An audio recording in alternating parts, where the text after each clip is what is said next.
再来看美国的路易斯安那州呢，因是15冬来第一届来执行死刑，用氮气也就是激素，或者受刑人被喘气死亡。这届处决的是46岁犯人，转停19分钟，规身躯斑灭死亡。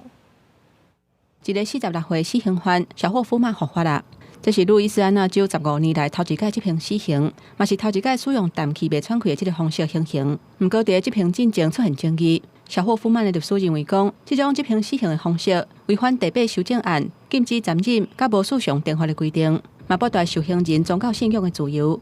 不过，美国最高法院将其以5比4的结果决定不介入这个案件，让死刑会当如期执行。执行前一天，一定反对死刑的人士在监狱外口告密。It is suffocation by nitrogen hypoxia, and it is very painful.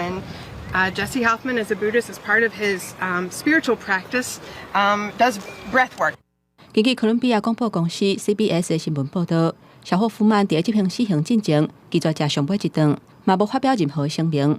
看到死刑过程的一个证人讲，有看到小霍夫曼昏死咧喘。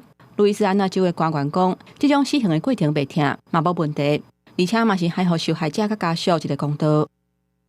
Nitrogen gas began to flow at approximately 6:21 p.m. and flowed for approximately 19 minutes. Molly was brutally and mercilessly raped and murdered. She was only 28 years old. Tonight, justice was served for Molly Elliott. 小霍夫曼因为1996年在纽奥良犯谋杀罪去用判死刑，受害者是苏当时28岁的玛丽莫莉·艾略特，伊是一个广告公司的高层。